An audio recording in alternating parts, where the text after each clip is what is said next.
7 अक्टूबर 2023 Israel पर एक नहीं बल्कि 3 तरीकों से हमला हुआ। इसराइल पर 5000 रॉकेट फायर किए गए। इसराइल के कोस्टल इलाके से उस पर स्पीड बोट और मोटर बोट के थ्रू हमला हुआ और गाजा और इसराइल के बॉर्डर को तोड़कर हमला किया। ये हमला हमास के मिलिट्री विंग मोहम्मद दैफ ने प्लान किया और उसको लीड किया और इस ऑपरेशन का नाम उन्होंने अल अक्सा स्टॉर्म रखा, जिसे अल अक्सा फ्लड के नाम से भी जाना जाता है। अकॉर्डिंग टू न्यूज़ चैनल इस हमले में तकरीबन 250 लोग मारे गए और 1590 के करीब तकरीबन इसमें जख्मी हुए। हमास ने यह हमला इन्हीं दिनों क्यों किया?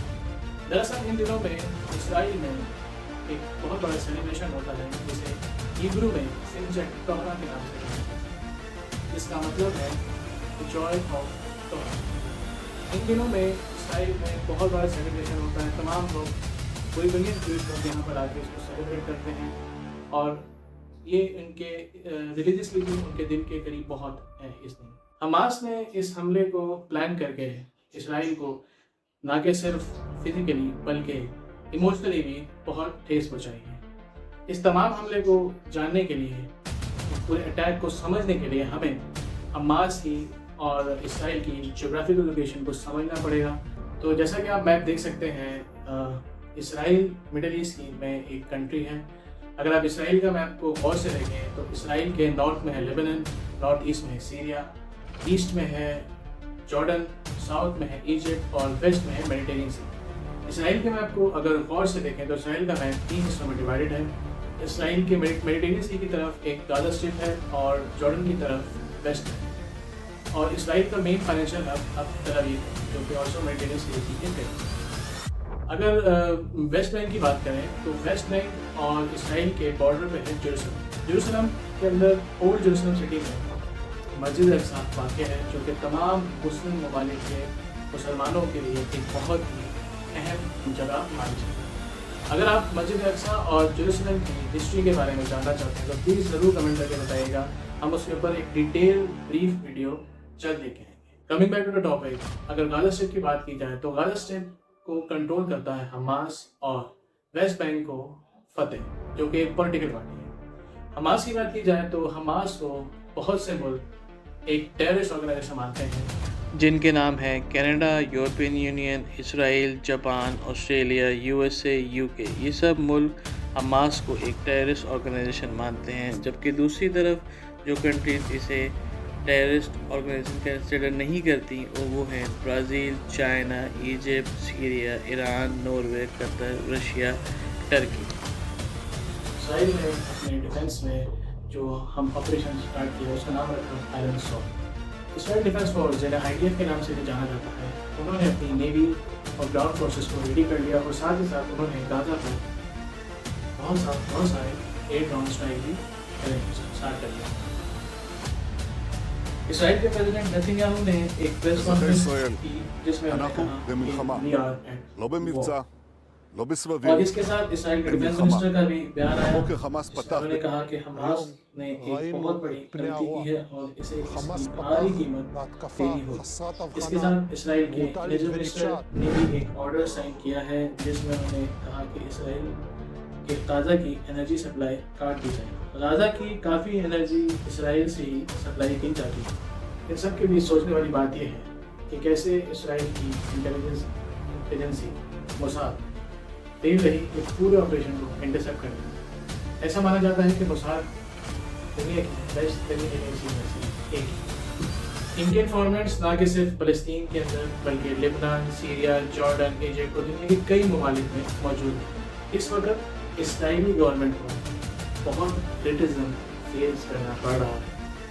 सवाल ये है कि इतनी पावरफुल एजेंसी को आखिर ये कैसे नहीं पता चला कि गाजा में इतने सारे रॉकेट्स को स्टॉक किया जा रहा है। इसके साथ साथ उनके इसराइली बॉर्डर्स पे motion sensors, regular army patrols और उनका एयर डिफेंस सिस्टम आयरन डोम, जो कि दुनिया का बेस्ट तरीन एयर डिफेंस सिस्टम्स है, ये सब कैसे सिक्योरिटी फेलियर है। इसराइल की गवर्नमेंट को बहुत क्रिटिसिज्म फेस करना पड़ रहा है। फॉर्मर नेवी ऑफिसर ने इसराइली टीवी को बयान देते हुए ये कहा कि ये सरकार का एक बहुत बड़ा फेलियर है। कहाँ है IDF, कहाँ है सिक्योरिटी, कहाँ है पुलिस, ये सब सिस्टम कैसे फेल हुआ। इसके साथ साथ उन्होंने ये भी बताया कि एक मेजर इन्वेस्टिगेशन स्टार्ट हो गई है इस सब मामला का पता लगाने में कि आखिर हुआ क्या। इसके साथ साथ टाइम्स ऑफ इसराइल की खबर पे नजर डालें तो उसमें ये लिखा गया है कि इजिप्शियन इंटेलिजेंस ने कई महीनों पहले ही इसराइल को ये बार बार बताया गया और वार्न किया गया कि Hamas is planning something big, पर इन्हें बिल्कुल इग्नोर किया गया और कुछ रिस्पॉन्स नहीं। और अगर इंटरनेशनल रिएक्शन की बात की जाए तो अमेरिकन प्रेसिडेंट जो बाइडेन का ये बयान आया है कि वो हर तरीके से इसराइल के साथ है। The United States stands with Israel. We will not ever fail to have their back. और यूरोपियन यूनियन के फॉरेन पॉलिसी चीफ भी ये कहते हैं कि वो इस हमले को कंडेम करते हैं और according to the international law Israel के पास ये पूरा हक है कि वो अपने आप को डिफेंड करे। दूसरी तरफ बात करें ईरान की, जो कि हमेशा से ही हमास का मेन सपोर्टर रहा है, उनके फॉरेन मिनिस्टर का बयान आया है कि हमास का ये अटैक एक सेल्फ डिफेंस है फलस्तीन के मुसलमानों की जानिब से। इजिप्ट के फॉरेन मिनिस्टर कहते हैं कि वो सऊदी अरेबिया से बात करके कोशिश कर रहे हैं कि कैसे इस पूरी वॉर को डिफ्यूज किया जाए और इस सब हमलों को रोका जाए। फलस्तीन के प्रेसिडेंट मोहम्मद अब्बास ने ऑफिशियली एक न्यूज़ चैनल को बताया है कि फ़लस्तीन के पास पूरा राइट है अपने आप को डिफेंड करने का टेरर के खिलाफ। मोहम्मद अब्बास फतेह पार्टी को लीड करते हैं जिसका जो वेस्ट बैंक को कंट्रोल करती है। फतेह और हमास का पास्ट में कुछ मुद्दों को लेकर डिफरेंसेस रहा है, तो अब देखना ये है कि जंग अब कब तक चलती। इसराइल अपने डिफेंड में और क्या करेगा, क्या ये और क्या हमास ने ये हमला करके ठीक किया, क्या कहीं हम वर्ल्ड वॉर 3 की तरफ तो नहीं जा रहे। कुछ भी हो, दोनों तरफ बहुत से बेगुनाह लोग मारे जा रहे हैं। कई बच्चे अपने माँ बाप से महरूम हो रहे हैं और कई माँ बाप अपने बच्चों को लाशों को दफना रहे हैं। हमारा मानना ये है कि कुछ भी हो, वॉर इज नॉट आंसर। इस मामला को बातचीत करके हल करना चाहिए, क्योंकि इस जंग से कुछ और हो ना हो, कई बेगुनाह बेसहारा निहत्थे लोग मारे जाए। प्लीज़ अगर ये वीडियो आपको पसंद आए तो like share subscribe our channel और प्लीज़ कमेंट में ज़रूर बताएं कि हम और क्या और किन टॉपिक्स में देखना चाहते हैं।